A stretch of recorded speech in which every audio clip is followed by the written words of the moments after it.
नमस्ते योगीस। चलिए आज समझते हैं मुद्रा के बारे में। आप जब प्राणायाम करते हैं, कुछ आसन करते हैं, तो कुछ कुछ मुद्राओं का आप यूज़ करते हैं। तो आज उसी के बारे में कुछ समझते हैं कि वो कैसे हमें बेनिफिट देता है, उसकी फिजियोलॉजी क्या है, वो कैसे काम करता है, राइट। तो उससे पहले हम समझते हैं अपनी बॉडी के बारे में कि हमारा शरीर जो है वो 5 तत्वों से बना है। अग्नि, वायु, आकाश, पृथ्वी और जल। हमारा जो अंगूठा है, जो थंब है, वो अग्नि को रिप्रेजेंट करता है। हमारी जो तर्जनी है वो वायु को रिप्रेजेंट करती है। जो मध्यमा है, जो बड़ी उंगली है हमारी, वो आकाश तत्व को रिप्रेजेंट करती है। और हमारी अनामिका जो है, अनामिका वो पृथ्वी तत्व को, और लास्ट जो कनिष्का है वो जल तत्व को रिप्रेजेंट करती है। तो और एक और चीज़ को हम समझते हैं कि हमारे शरीर में प्राण वायु होता है, राइट। प्राण वायु से हमारा शरीर चलता है, हमें प्राण वायु की ज़रूरत होती है, वहीं से हमें ऊर्जा मिलती है, राइट। तो हमारे शरीर में बहुत सारी नाड़ियाँ भी होती है जहाँ से प्राण वायु हो प्रवाहित होता है, वो सर्कुलेट होता है हमारे शरीर में।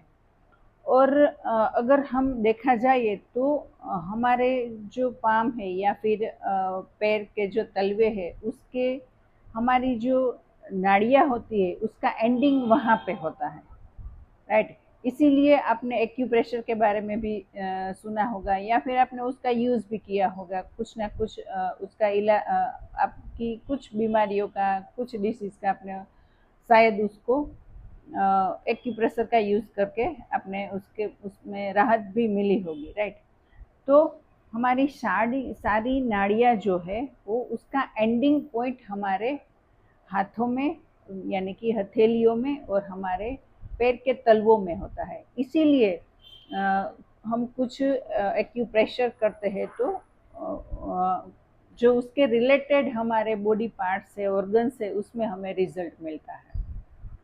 वो कैसे होता है कि हमारा जो नाड़ियाँ होती है वो अलग अलग तरीके से, अलग अलग हमारे बॉडी पार्ट से वो गुजरती है, और हमारे अलग अलग बॉडी पार्ट्स और ऑर्गन्स के ऊपर वो काम करती है, इसलिए हमें वो रिजल्ट देता है, राइट, एक्यूप्रेशर में।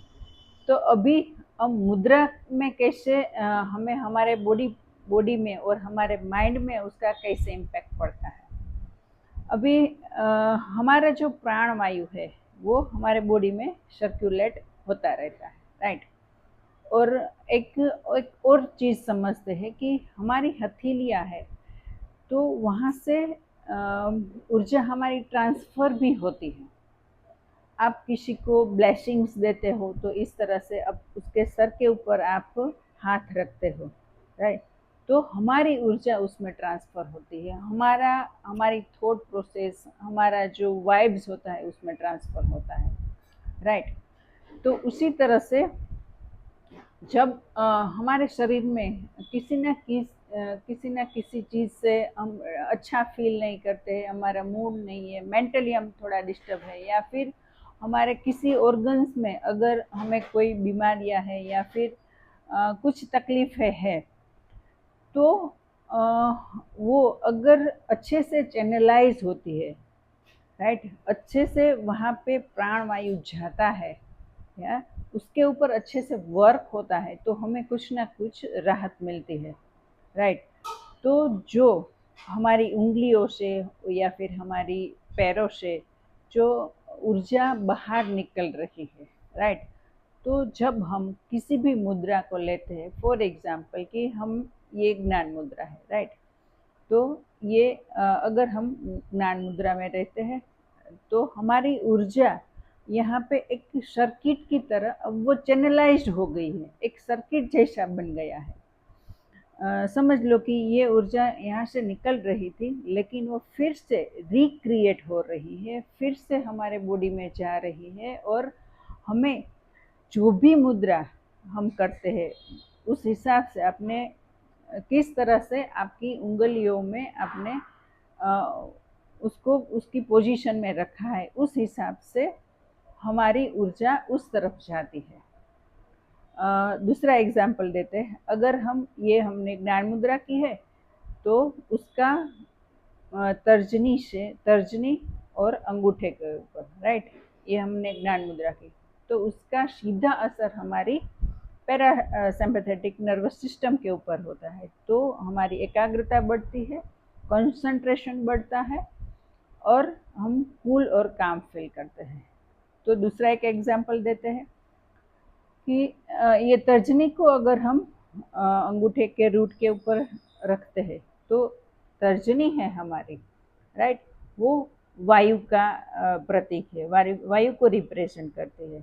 अगर आपके शरीर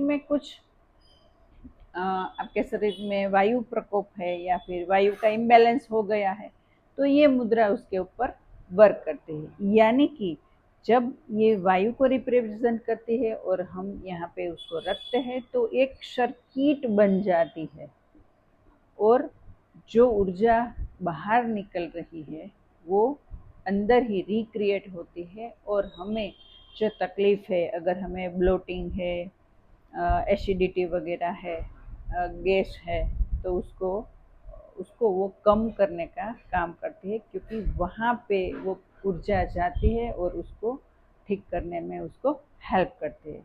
तो इसी तरह से पूरा हमारा मुद्रा का साइंस है, राइट।